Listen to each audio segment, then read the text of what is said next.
Stand by for action.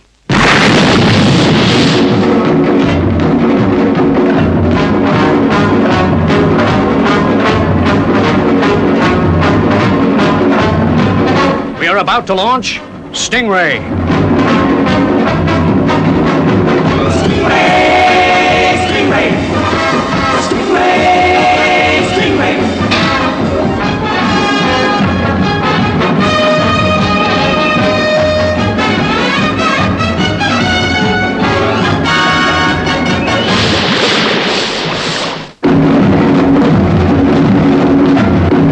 Greenville, I am calling battle station.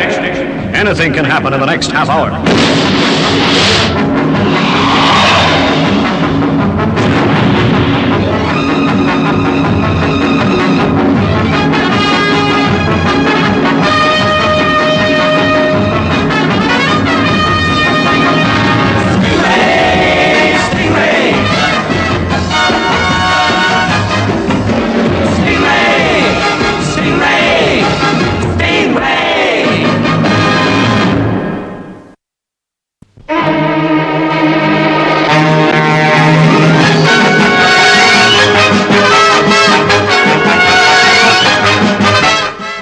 Full-scale emergency in operation. We didn't know where or who the attack was coming from. In the control tower, the atmosphere was tense.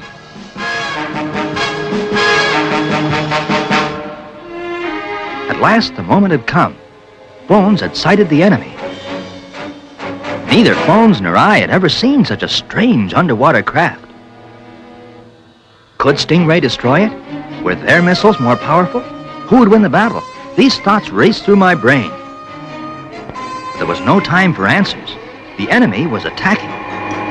We had just 3 seconds to fire the Sting missiles. But 3 seconds was enough.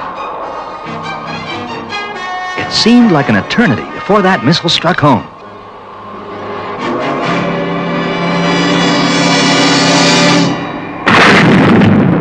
But it was only a few seconds before the missiles connected with their target, and we watched the enemy crash to the seabed.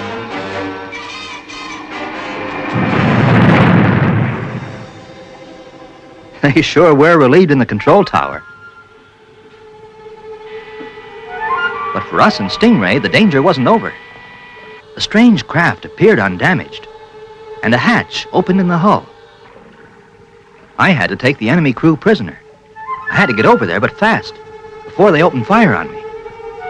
There was only one way. I crawled into the Sting missile launcher.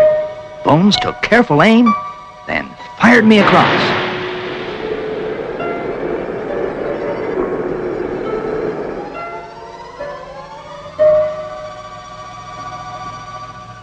I was in the enemy ship. I'd hurt my arm coming through the hatch. I felt pretty bad.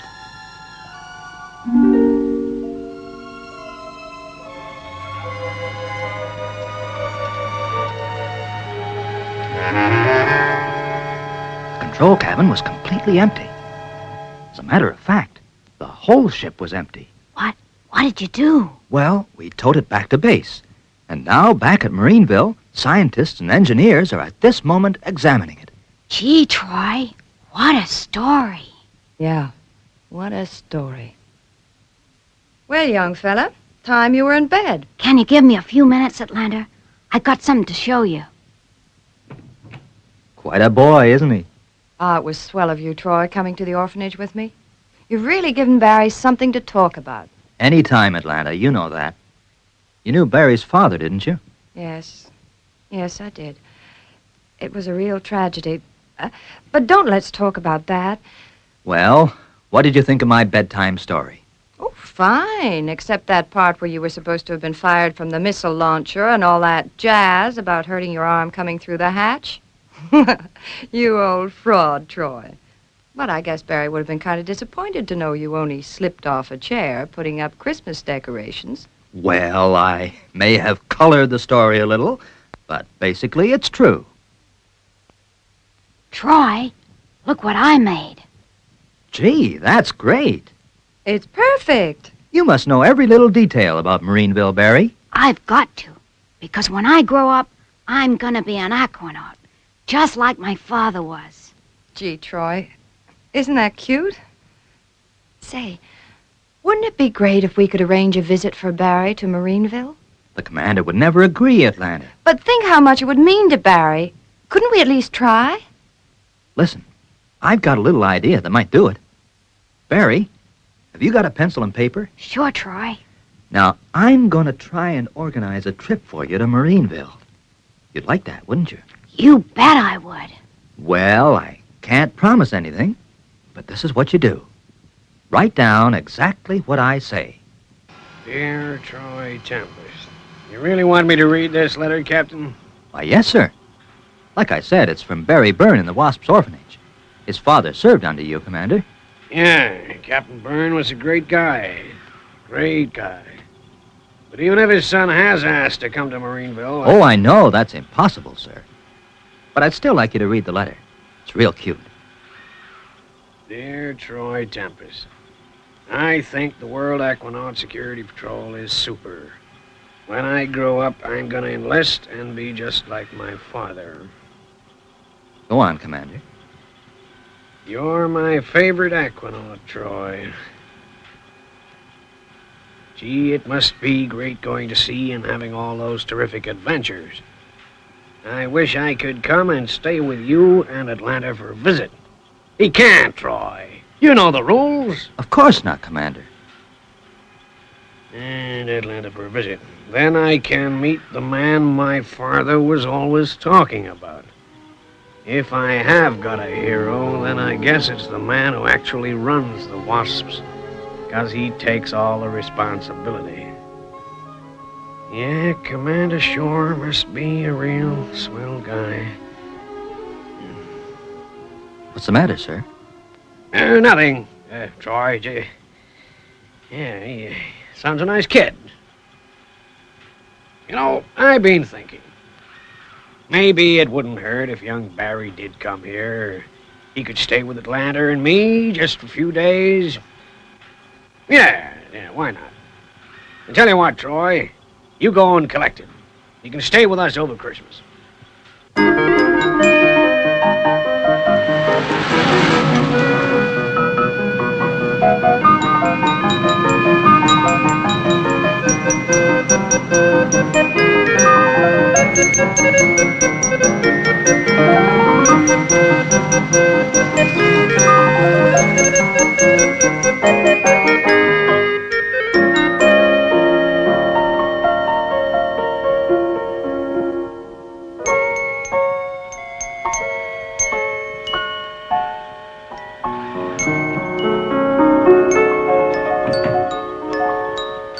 Here you are, Barry, the control tower. Now you've seen everything. Gee, just take a look at that console. Well, that completes the tour. And boy, am I beat. Barry's obviously enjoyed it. Where's the commander got to? He's with Troy. They're checking out that enemy craft that was towed in.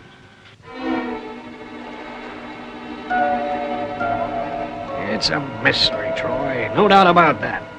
The engineers say this craft must have had a crew. Where did they get to? No chance, I suppose, that it was under remote control. No. They've established that there's no remote control equipment aboard. Unless the crew could have ejected after the attack. Oh, I doubt it, Commander. We would have seen him. Maybe they used the rear hatch and you didn't see him. I don't think so. But maybe we ought to check the possibility. Yeah, you're right, Troy. We know how to pilot this craft now. I suggest we put someone in here, take this ship and Stingray out to sea. Then we reenact the battle, so that we establish beyond doubt whether the crew could have gotten away without you seeing.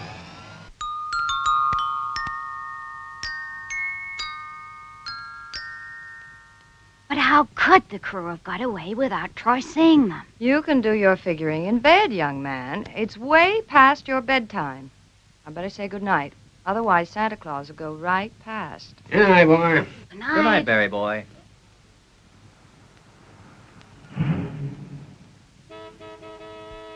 Yeah, guess that's the boys for me. We're having a little celebration at the mess. See you later. Good night, Commander. Good night, Father.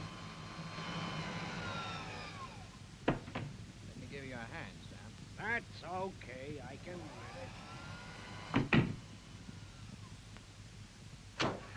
manage. At last we're alone, Troy. Well, you don't seem very pleased about it. Is anything the matter? Sorry, Atlanta. I was thinking about that enemy ship. If there was a crew on board, they might have escaped ashore. In fact, they could be walking around Marineville right now. Oh, don't, Troy. Come on, cheer up. It's Christmas Eve. Hush. Listen. Quick, turn out the light, Atlanta.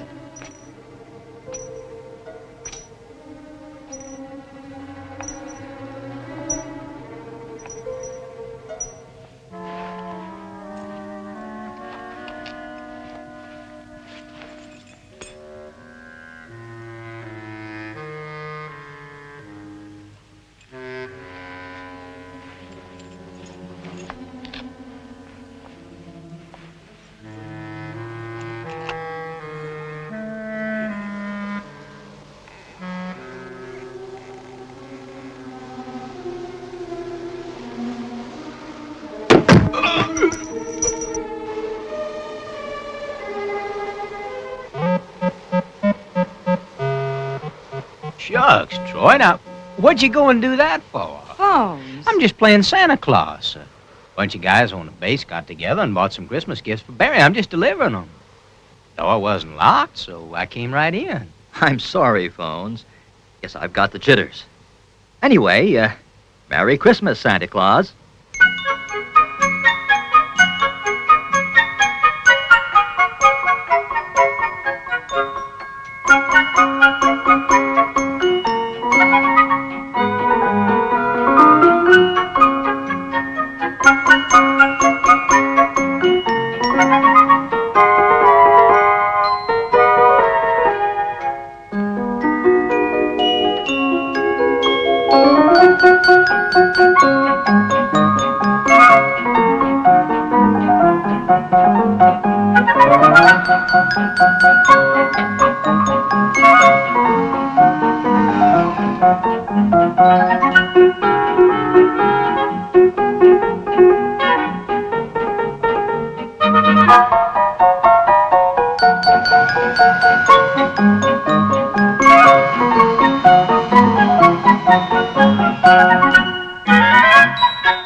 Wow.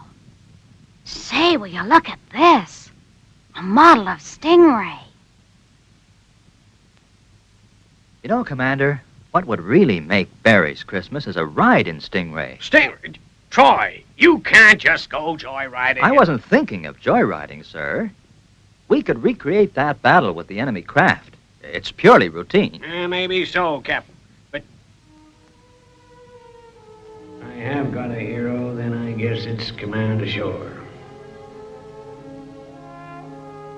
Yeah, well, as it's Christmas Day, there won't be much going on.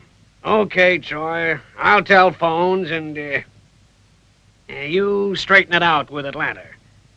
Whatever happens, we're gonna solve the mystery of that enemy crew.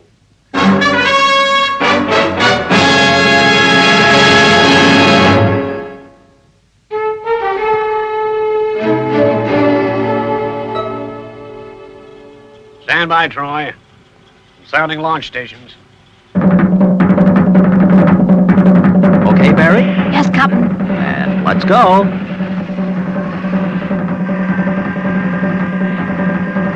Gee, Troy, isn't it great?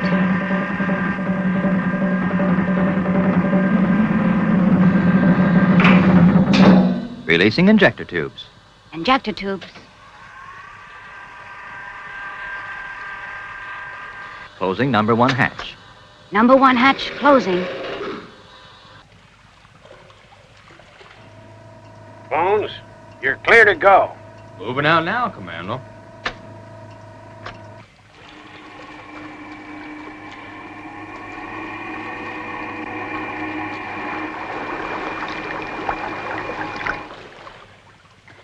Stingray, you're clear to go. Thanks, Commander. Releasing elevators.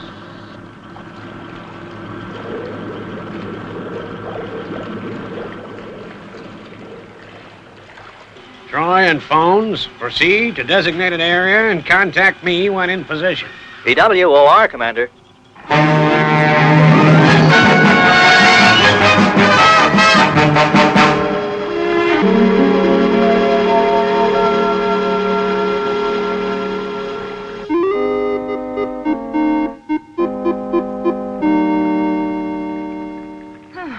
Nearly ready. Is the chestnut dressing coming along okay, Marina? I guess they're really going to enjoy this when they get back. Though it was a pretty dirty trick, them sneaking off like that.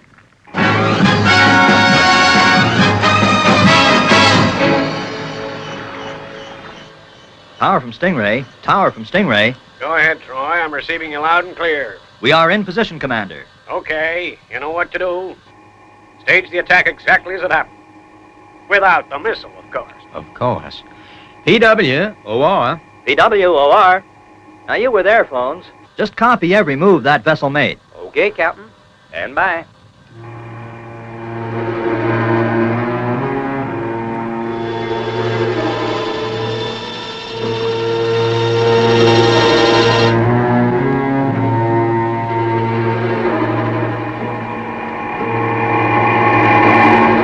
This is where we fired the missile, phones. Right, Troy. Then the ship would have been hit.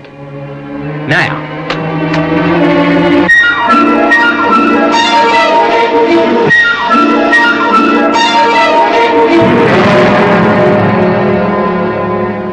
Well done, phones. Now, this is where you swim across. That's it, phones. But Troy, you told me you were fired out of the missile ejectors.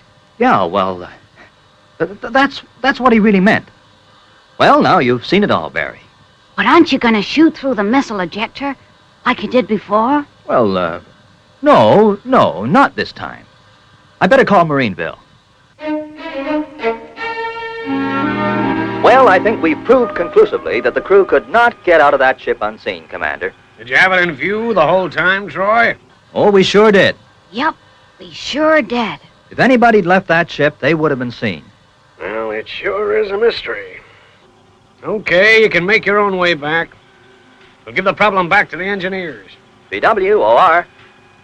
And what did happen to the crew?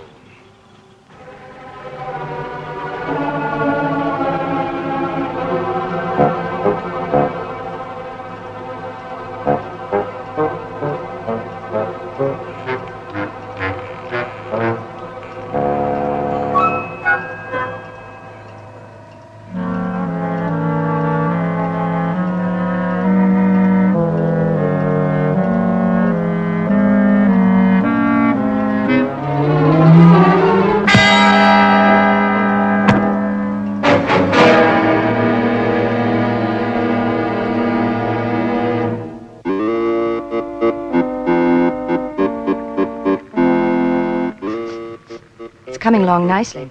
All I can say now is those fellas had better not be late home for their Christmas dinner.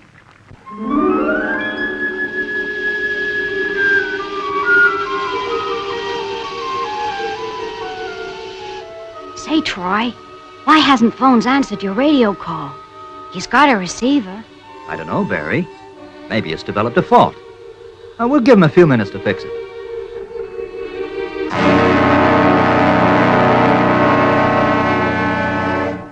So, my friend, you have finally woken up. Where did you come from? I was waiting for you to ask me that. The secret compartment was built into this craft. It was all part of the plan. Plan? What do you mean? We knew that if you discovered this ship empty, you would take it into Marineville. I was able to study your defenses. With the knowledge I gained, my people will be able to invade and capture your land. Gee, you make it sound so simple. It will be. I'm going to open our escape hatches. Troy Tempest will know that something is wrong, so he will swim across to see what has happened As he leaves, Stingray, I will shoot him down like a dog.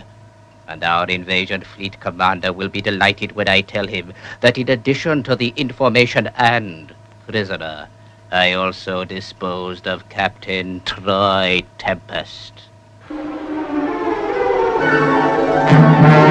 What now, Troy? Just a minute.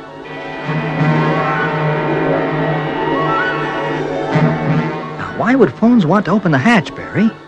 There's something very wrong over there. What are you gonna do, Troy? I'm going to investigate. But if there is somebody aboard, they could shoot me down as I swim across. And I guess there's only one thing to do. Oh? Well, what's that? You'll have to be fired from the missile ejectors again. Yeah, well, you see, Barry, the facts are these. When I said that... Go on, Troy. Go on. I'm listening. Yeah. Why not? It should work. They'd never hit me at that speed. I might even take them by surprise. Okay, Barry. Do you think you can fire me across? Sure I can. I'm gonna be an aquanaut, remember? Right. I'm going to set the mechanism, and when I call you over the radio, you push this button. No sign of Tempest yet. As soon as Stingray's hatch is opened, I shall prepare to fire. You rat, he doesn't stand a chance.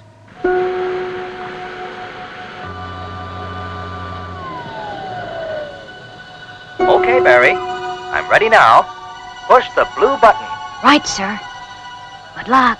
Thanks, Barry. I'm going to need it. Fire. Tempest.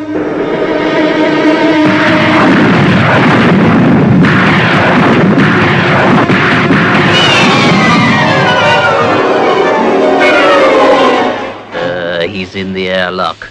He has been lucky so far, but when that door opens, his good luck will end. I wouldn't be too sure about that.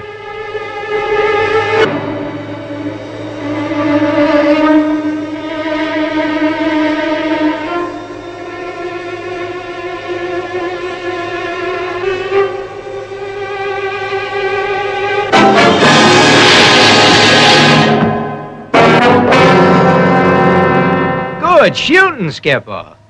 He's going to be okay. I've only winged him. Well, phones, I guess we've got a surprise Christmas present for the commander.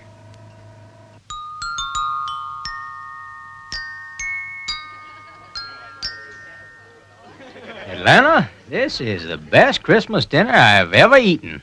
Well, after your narrow escape, I'm only too glad you're here to enjoy it. You can thank Troy for that. Hey, not so fast, phones. Don't thank me. Thank our future aquanaut, Barry Byrne. Gee, this really has been a Christmas to remember.